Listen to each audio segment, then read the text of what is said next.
As someone who numbed out on drugs and alcohol, that's just a way to dissociate from feeling.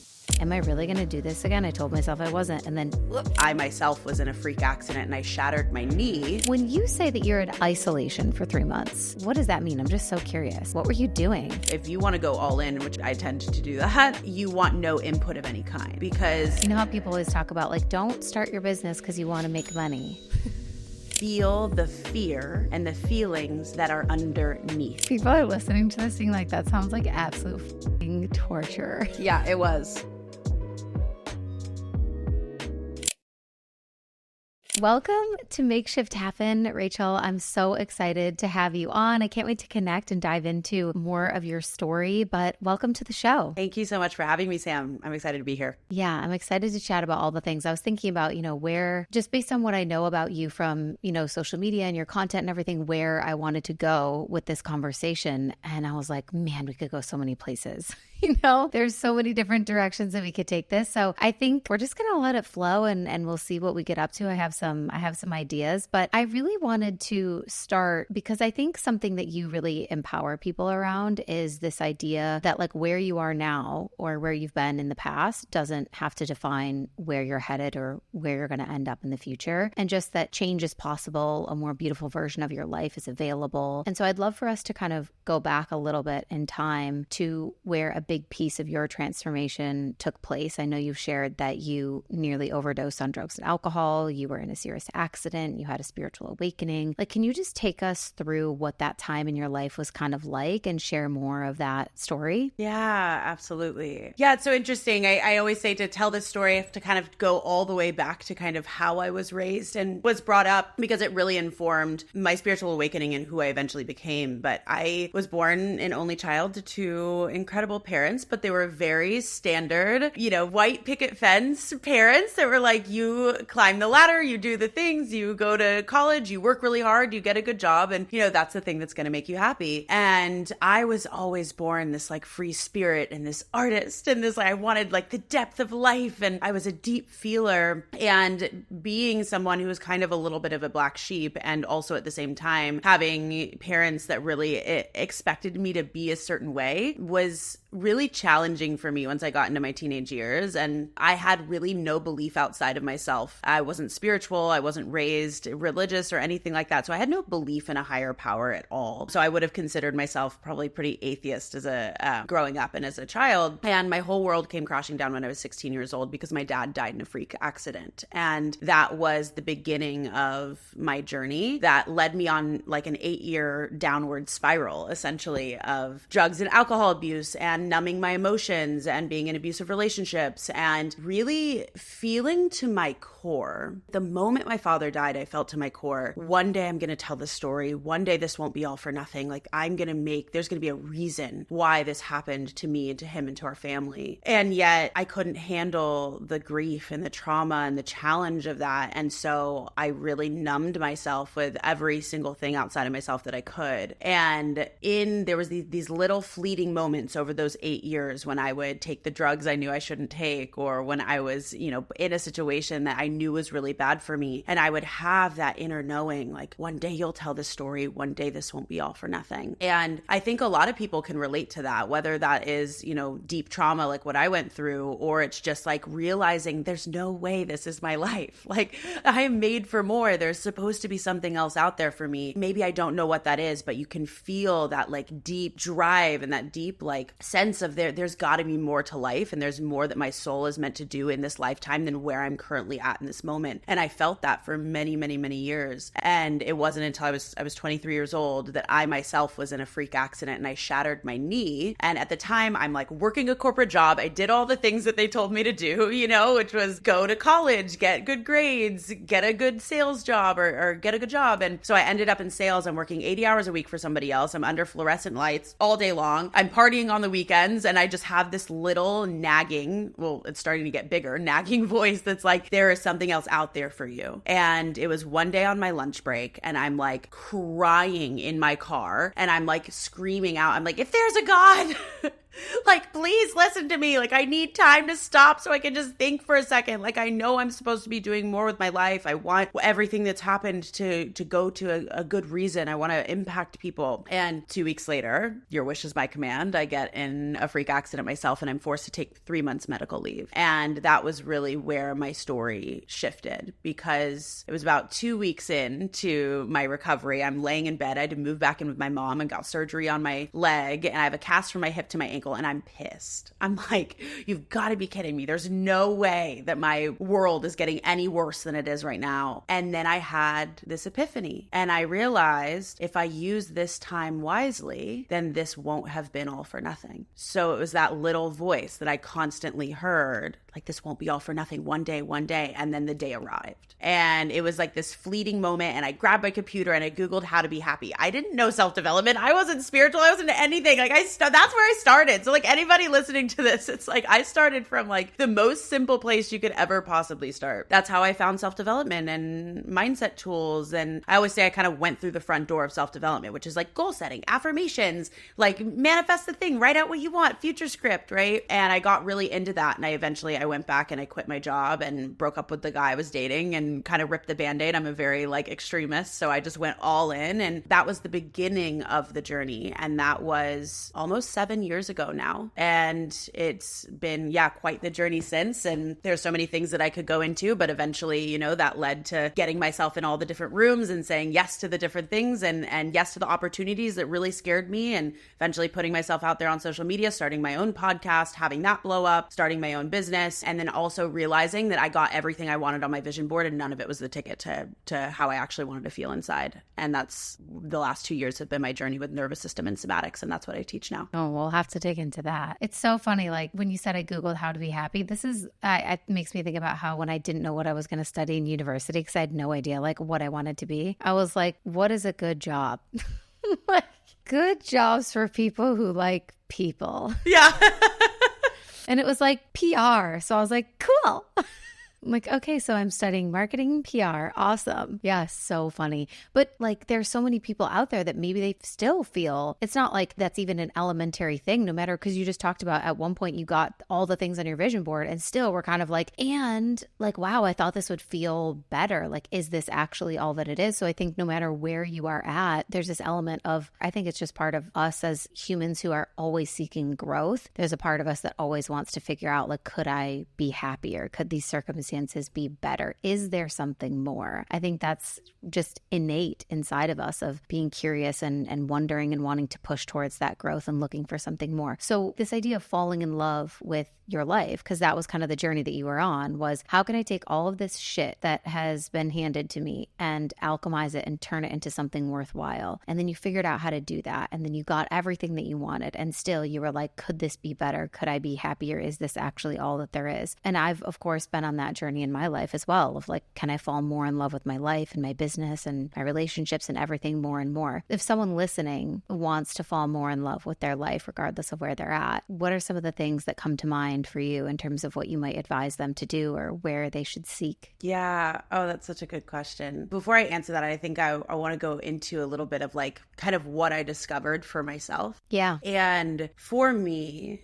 and this is my journey. And I think this parallels probably a lot of the people listening. And maybe this, Sam, is also something that you've gone through. But for me, I think I subconsciously and unknowingly believed the answer was something that was outside of myself. So the happiness was going to be like, I'll be happy when. Like, how often do we outsource our happiness to some future circumstance that we think that I'll be happy when I finally meet my husband. I'll be happy when I finally hit 10K months or 100K months. I'll be happy when I finally live in my dream city with my, dream house that I want, or whatever it is that you desire, right? And I think there was a lot of the manifestation world that I got into that really glorified like having the things, like decide what you want and why you want it, and put it on the vision board and visualize yourself in those circumstances. And that's beautiful and that's great. And I think for me also, what I realized is that I would hit the 10K month, or I would get the thing, or I'd have the guest that was the dream, or whatever it was I would hit the milestone. And I'd be excited for 24 to 48 hours. And then I'd just go back to my baseline, and then the bar would just move. So the happiness was always some type of future thing outside of myself, and it never actually felt how I thought it would feel. And it was a couple of years ago, I had the biggest launch of my business at the time. And I was in the middle of my beautiful, big, white, brand new townhome and all the things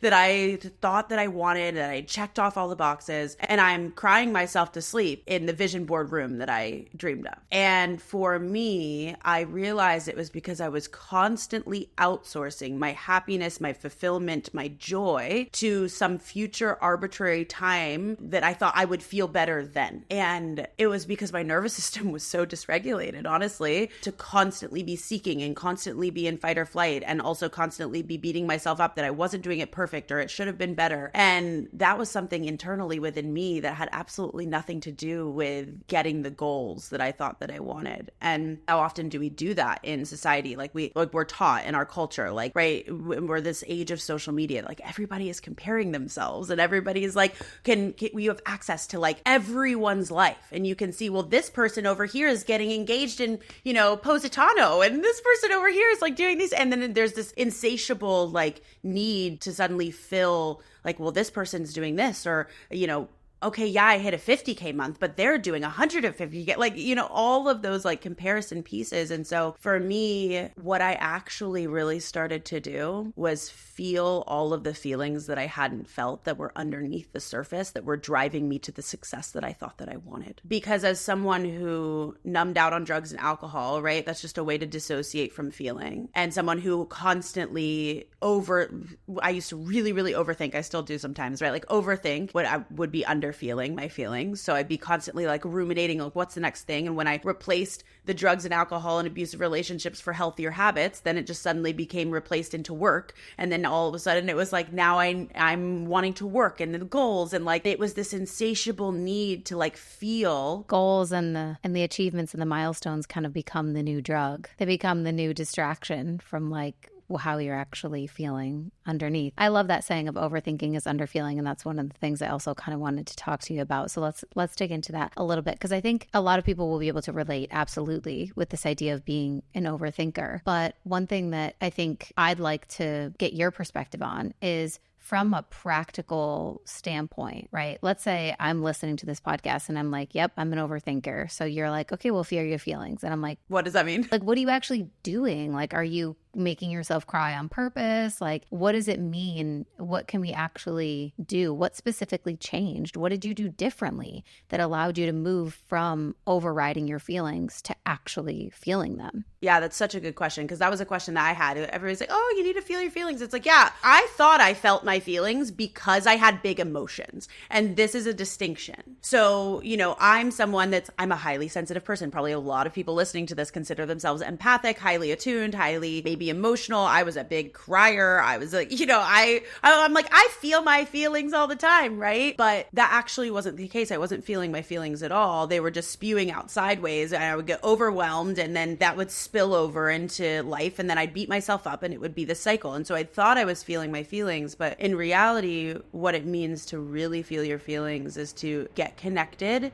into the sensations that you feel in your body in the present moment. And for me, what that looked like was really slowing down, because when we're I was go all the time, constantly having to get to the next goal, get to the next thing. And I was, completely overriding all of the sensations in my body. And what you'll find is that when you start to get connected into your breath, slow down, and start to name the sensations that you feel, it can be very uncomfortable, and it's very new, and it can be really hard to do because people aren't used to doing that. And so it's actually slowing down, taking a deep breath,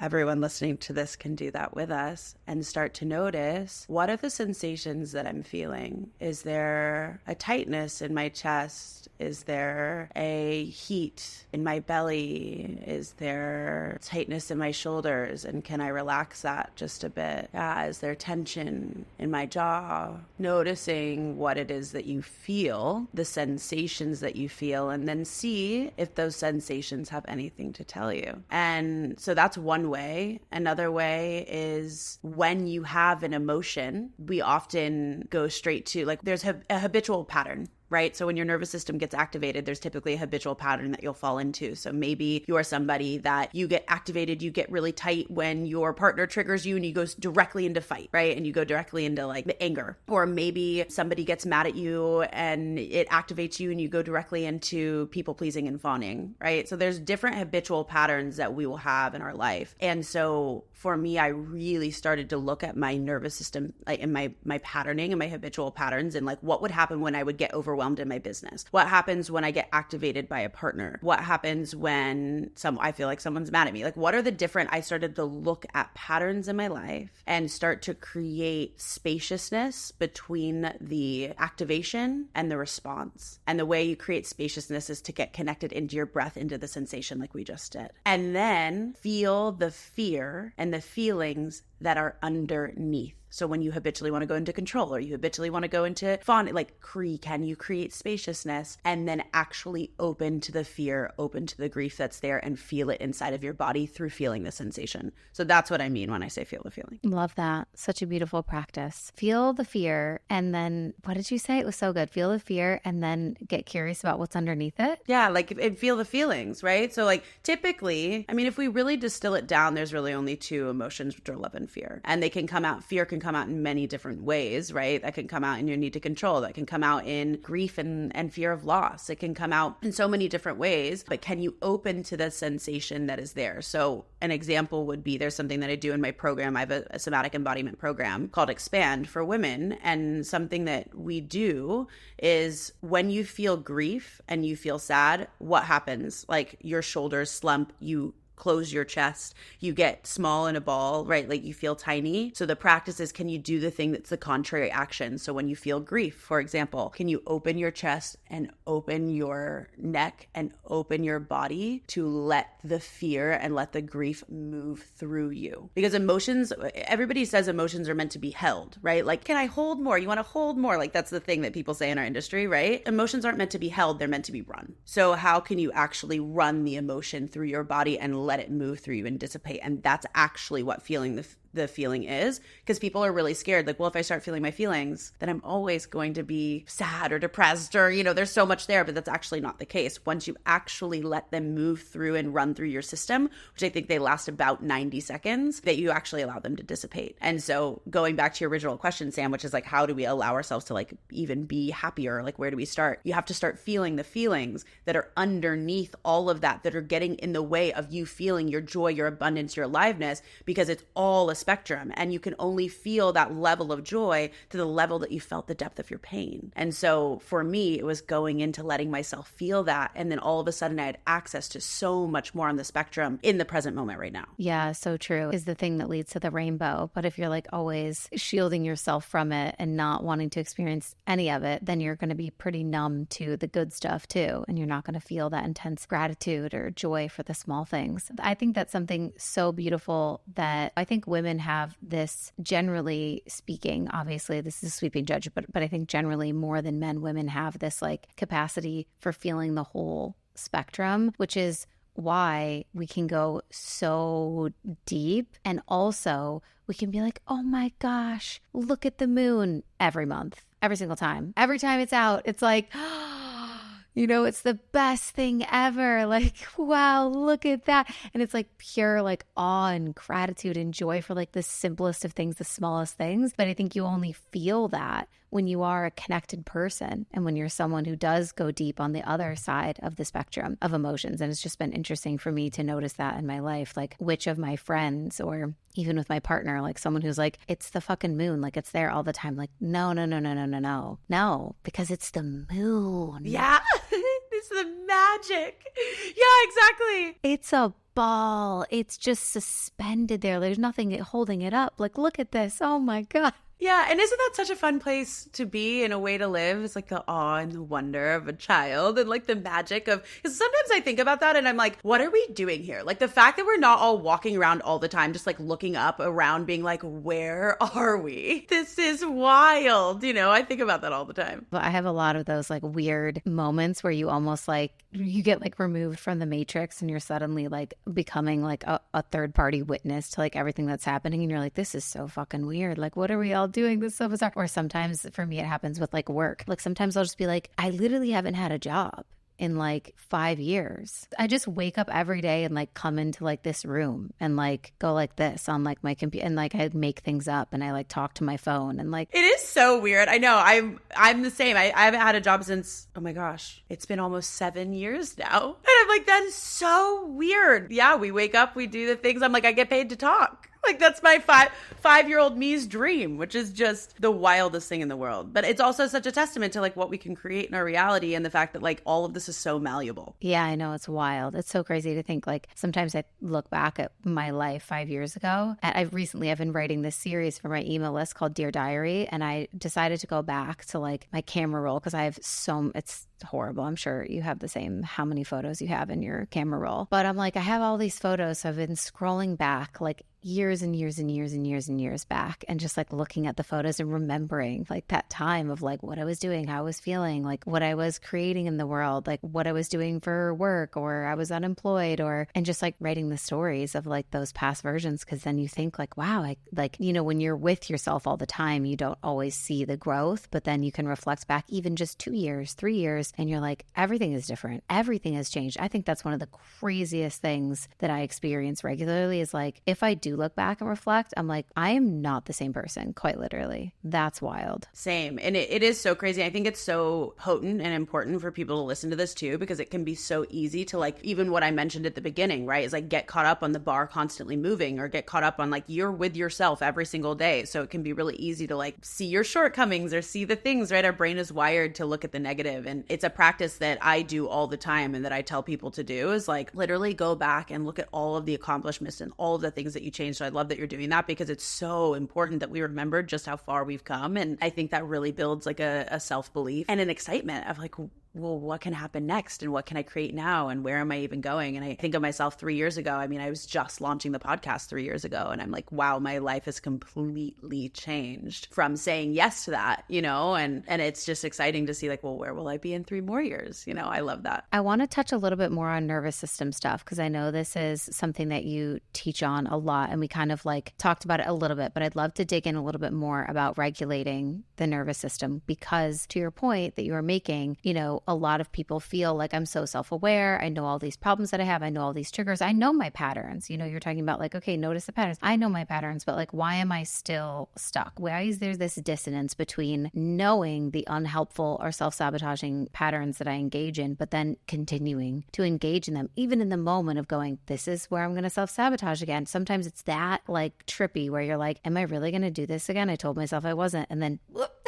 And then you go and do the thing again. Let's talk about that and how that relates to nervous system regulation and how we can maybe fix that and stop the self-sabotage. Yeah, totally. Oh my gosh, I love this topic so much because as I mentioned when I was telling my story at the beginning, I entered through what I call the front door of self-development, which is a very hyper-masculine approach to self-development as well, right? It's very like goal setting, affirmations, change your thoughts, mindset, and that's great. And it's only 50% of the puzzle. So that is what I consider a top-down approach, right? So it starts in the mind and it's meant to be embodied. So people will say something like, well, you just need to act as if, or you need to like look at all of your limiting beliefs and go in and, you know, shift them and then affirm to yourself in the mirror that like you're going to be different. It's like, okay, well, that's great. But what I see what happens to people and what also has happened to me is, well, that's just created a massive level of self-awareness, which is amazing. But yet I'm still doing the same habitual patterns. And maybe sometimes I can change them if the trigger's not that strong, but the second that I get really triggered, I'm going directly back to that baseline and the habitual pattern that I've always had. And that's because we're trying to change it from the level of the mind when it's actually we need to change it from the level of the body. And so what I shifted into is now something called what I call a bottom-up approach. So starting in the body and understanding that the mind doesn't just inform the body, but the body also informs the mind. So when we have specific nervous system patterning, so you think of what people always talk about, which is the fight, flight, freeze, or fawn, your habitual pattern in different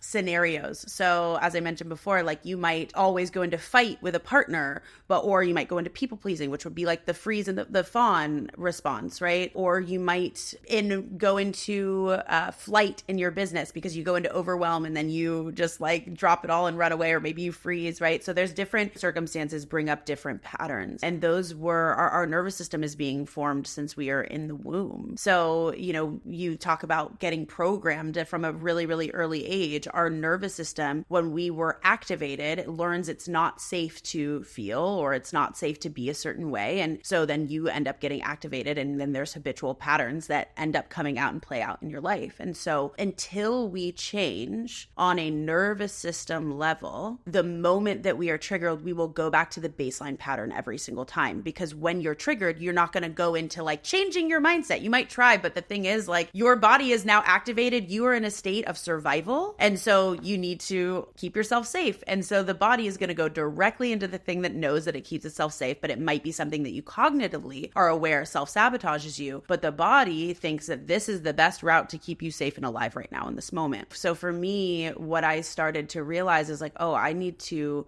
start to repattern my nervous system. And in order to do that, I have a 6-part process that I take people through in order to start to repattern the nervous system and recreate a baseline. And so it's kind of like peeling back layers of the onion. Like you start to feel the emotions you haven't felt. You allow like a little bit more of you come back into wholeness. And it's this like kind of pattern of starting to have an awareness, feel what you haven't felt, come into safety in your body, work with the different parts of yourself. And as you do, you start to integrate a new way of being. This is what I've been working on for the past like 2.5 years. This is all I've done. I did 3 months in full isolation to work on this, and it's completely changed my body, my being, my nervous system, my voice, like everything changed as a result of like changing my nervous system patterning. One thing when it comes to adjusting or repatterning the nervous system, I think something that I hear a lot from people is feeling like it's going to require them to slow down generally. And if they're not willing to slow down, or they don't want to slow down, they don't have an interest in slowing down, they're like, yeah, I mean, that would be nice, but like, I don't want to have a slower morning, or I don't want to have to, when I feel an emotion coming up, pause what I'm doing to take a deep breath. Like they don't want to do the part of it that requires them to slow down. So question for you, do you think that it's true that in order to regulate or repattern your nervous system, there is an element of slowing down that's necessary? And if someone is like resistant to that, what is that telling them? I love this question. The nervous system does heal in slowness. That doesn't mean you have to do what I did and do 3 months of isolation. That's something that I chose to do for me because this is what I go into and what I eventually knew I would teach. The slowness is a way of being, but it doesn't necessarily mean that you have to slow down in your life. And so to your point, Sam, like that could be, okay, I take a few moments to get connected to my breath. Doesn't mean that you're not still moving and doing the things that you're meant to do, right? Because people will be like, well, I have responsibilities. I can't just like throw everything out the window. It's like, well, yes. And this is a way of being with being present in the body in this moment, which you can do at any point. Now, to answer your second question of if people are having resistance to that, what I would share with them is I would get curious on what that resistance is. What is the fear underneath the resistance? What are you afraid would happen if you slowed down? What is the story that you have about slowing down? And understanding that oftentimes our nervous system is just patterned to go, go, go, right? And to be in a flight response because that is the thing that has kept us safe. And so understanding that a lot of times, if somebody's listening to this podcast, they're probably somebody that wants to, that they're on the journey, right? They're on a healing journey. They're on a journey of creating the life that they desire and they dream. And so there's a reason that you're driven to listen to this kind of content. There's a reason that you, have curiosity around this. And so what do you believe that it's going to give you by going into this? And what is the resistance that you have to doing the very thing that you say that you want? So good. I think something for me at the start of this year, I've shared with my community a lot. I was calling it like my soft CEO era this whole year. And for me, it was like, because of course, like I didn't want to slow down or like take a step back in my business, but I also knew that I required more spaciousness in my life just to kind of like feel better and feel more regulated. And for me, I really had to basically come to the terms with the fact that there may be consequences to that. That was the only thing that was really going to allow me to actually relax into it, was being okay with whatever was going to happen on the other side. So for me, it had to be like, I want this enough that I don't care if I make less money. I want this enough that I don't care if I'm creating less content or I'm less relevant online or whatever. Like I had to actually be like, it was helpful for me to not take on the narrative of like, well, you get to have it all and you can be as consistent and as present and as rich and as whatever, and also, have more space and more regulation and more softness. Like that for me was not going to be helpful because it was just going to keep me in the pattern of trying to have it all, trying to do all the things at once. So I actually had to be like, no, actually, there might be some consequences to this. Like there might be some, consequences sounds serious, but it's like there's some sacrifices. Like what are we choosing to prioritize, and what does that mean that we might have to let go of or put on the back burner or do less of or have less of? And I just had to weigh that for myself and be like, yep, and that's worth it to me. And it's not to say that, I feel like the consequences, oh my gosh, of me slowing down were so bad. I actually had an amazing year and made more money. But again, I don't want to perpetuate the idea because that wasn't helpful for me to get started in slowing down. It wasn't helpful for me to hear someone say, you can slow down and make more money, because that in the mind makes you think, okay, just keep doing what I'm doing. Like I first had to actually accept, no, the outcomes will probably be different. Yeah. And what's the cost if you don't? That's such a good point, right? Is like people always say like, oh, you can be in flow and make more money, and that's actually true, but people don't know what that really means, right? And so we think, okay, great, but then I'm not in flow, and what's that? Like there's this like clunkiness to it, and it doesn't allow you to actually make a change in your patterning or your behavior, because you think, oh, well, I can have exactly what I'm doing now and something else. So you don't change exactly what you're doing now. That's what kind of like what I was referring to as well, of like, it wasn't helpful for me to think like, oh, have it all. I had to actually be like, no, there might be some downsides, but I'm willing to accept them. And then I ultimately discovered, okay, it's kind of best of both worlds situations, because when you work on yourself and you feel better within yourself, of course, you're going to have better outcomes in the other areas of your life as well. Yeah, absolutely. And I think this work is I think it's the foundation to every single thing that we want in our life, because when we learn how to get into our body, when we learn how to regulate our nervous system, when we learn how to feel our emotions and feel what's present, there's absolutely nothing that no path that you can't say yes to, because we're so often like, oh my gosh, I'm so afraid to feel this. Like that,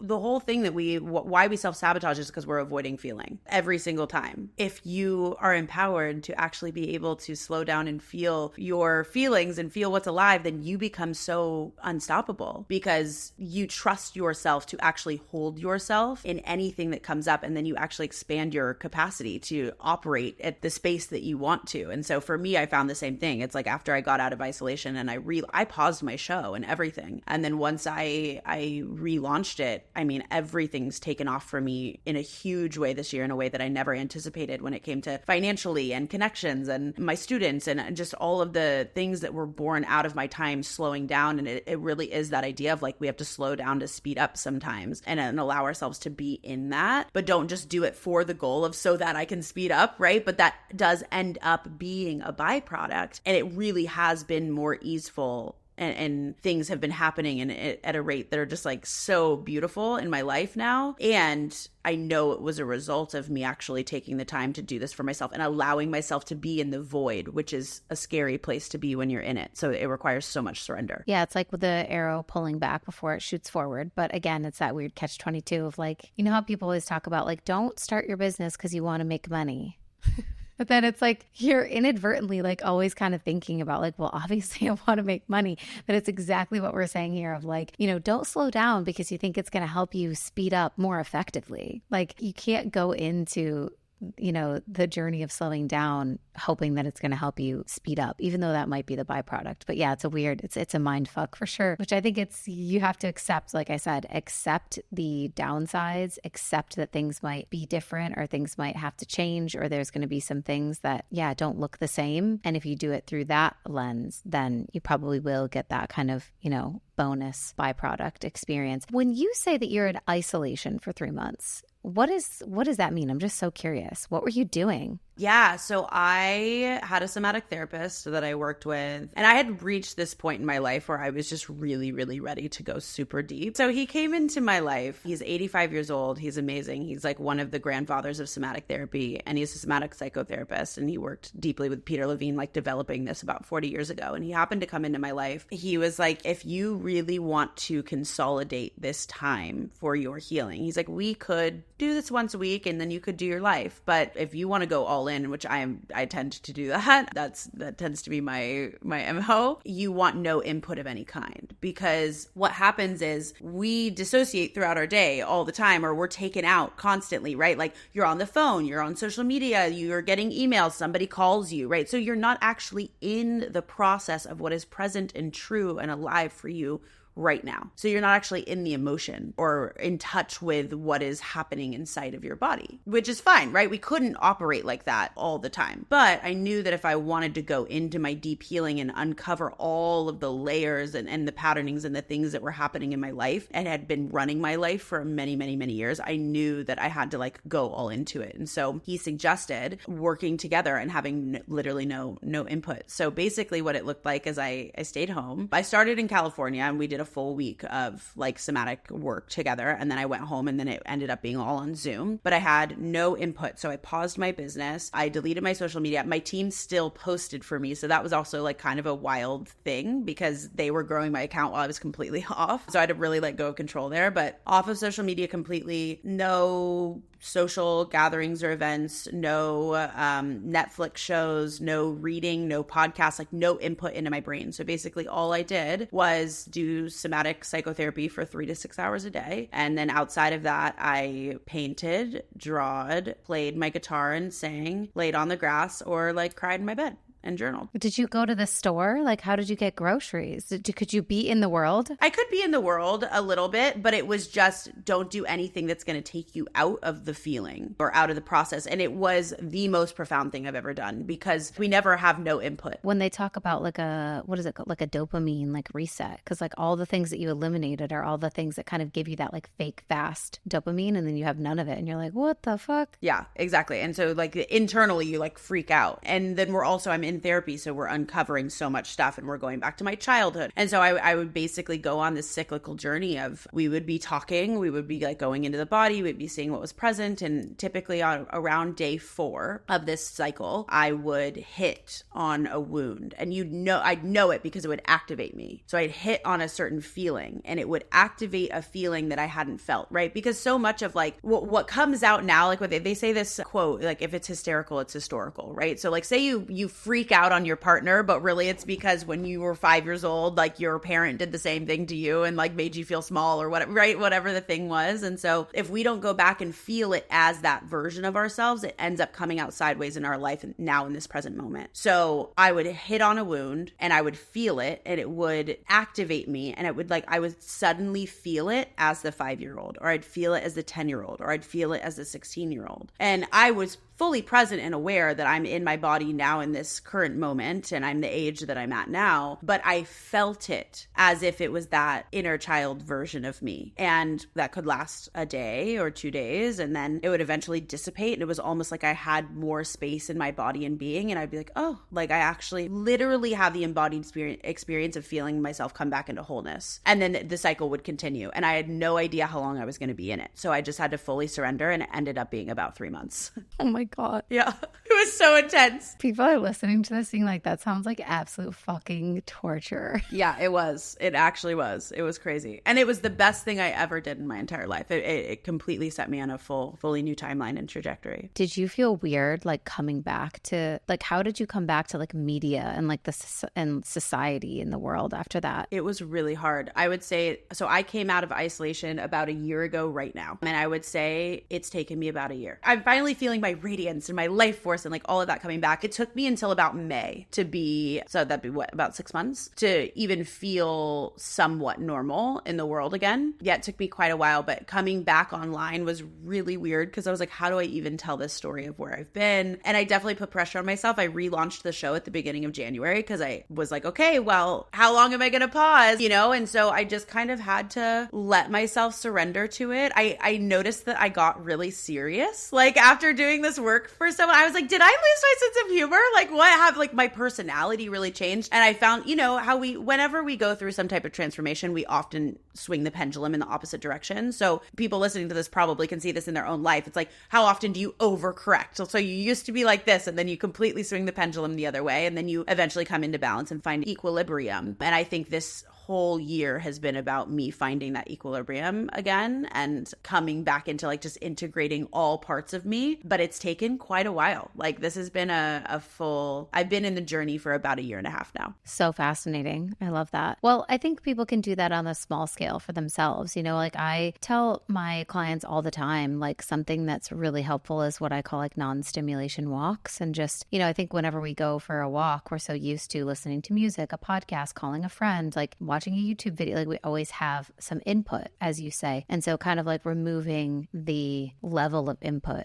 that we have, because a lot of us are, you know, there's not even a single moment in our day anymore where we're not being stimulated or there's not some sort of input, any moment of downtime. And I'm even guilty of this sometimes. I'm like, oh, I got to do the dishes, need something to keep me company. You know, like I need to play like a video or be listening to something because it will help, you know, pass the time and make this more enjoyable. So yeah, it's interesting for even just in those smaller ways of how can we take some of that input down and just reduce it a little bit. Yeah, absolutely. And that's like, I'm always hesitant when I talk about the isolation period because I know that's something that not many people would desire to do, have the accessibility to do. I'm really hesitant to share it because I don't want people to think, well, then I'm not going to be able to heal or I can't do this work if I don't go into, you know, 3 months of isolation too. And how am I can't do that in my life, right? That's not something that's a viable option for me. That's something that I always say is like, you do not have to do the extreme in the way that I did it. To your point, Sam, it's like, it's literally about creating spaciousness in small moments for you to connect in with you. And so it's like what we talked about of connecting to your breath and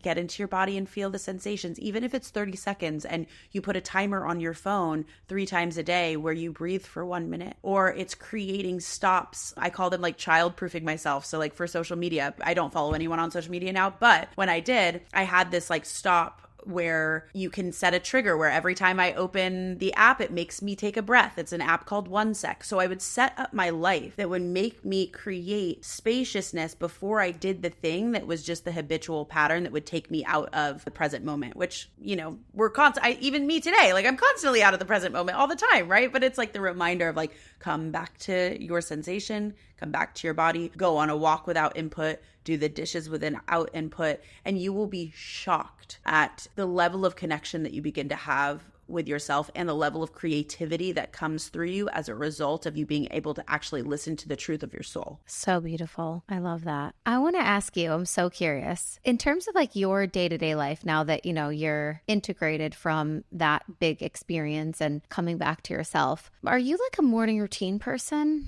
Like, are you like a person that like is like, oh, I need to do these things because that's what's going to help me connect with myself? Are you a go with the flow person? Like, how has that shaped your outlook on some of the like wellness things and like routine wise? Oh, I love that. It depends on the day for me. I am someone that used to be really rigid about a lot of stuff because I would check all of the boxes, and I'm not a box checker person anymore because it's like, why are we doing this and for what point, right? So like, why are we having a 3-hour routine? Is that something that actually serves me? Or is that because someone told me that I need to do red light therapy and then a cold plunge and then I need to meditate and then I need to journal and then it feels like daunting in my body because there's like all this shit that I need to do, right? And so I don't do that anymore. I really listen to the attunement of what I need in the moment. And it's become less of just a morning routine that sets me up for the day and more of a way of being throughout my day when I catch myself in moments of needing more connection to self. So yes, I do morning routines. I always wake up and do hot lemon water and a green juice. Like there's certain anchor points that like my body just likes and I love, and I do go on a walk. Typically if I can, I don't take meetings before 10. Usually this morning we did a 9:30 interview, which I never do, but I was like, I'm going to do it this morning. That sounds good. This is because we're on different time zones. Same. I don't take meetings before 10. I know, exactly. So I set up my calendar to have spaciousness in that way, but it's not like this is the regimented thing that I do. Sometimes if I wake up like more anxious and have more feelings, I have a practice room in my home and I go and I will do some type of somatic practice. That could look like shaking. That could look like sensual body and movement. That could look like screaming and punching a pillow. If I'm feeling a lot of things in the morning, that could look like a little bit of breath work and connection with myself. So basically I have a lot of tools now in my tool belt, and it depends on the amount of time that I have. It depends on the state in which I wake up, and it's tools that I can reach for throughout my day, no matter where I'm at. And it can be 2 minutes, it can be an hour, but there's not one regimented thing now because it's like a flowing, more so like a way of being. Yeah, it feels like a very feminine way to guide yourself through life, not just like your morning routine, but through life. I've shared before, I don't like have a set morning routine. I don't like wake up and do the same 3 things every day. It also really depends on, like how am I feeling that day? How much time do I have? And I want to put things in that are good for myself. So whether I take the dog for a walk or I go to the gym and get a workout in, or sometimes I want to wake up early and I just want to write. And I'm like really excited about this idea of like, waking up before everyone else and being able to write, even if it is going to be an email or it's something for my business. It doesn't feel like work because it just feels like expression. So yeah, it just really, really depends on how I'm feeling. And I think that's important to share too, because I think everyone's like feels this pressure of like to be a really successful person, that you have to be the person that wakes up at 5 a.m. and does, the 2-hour morning routine or is perfect every single day. And like most days, I'm not doing that much. We're not doing that much over here. Same.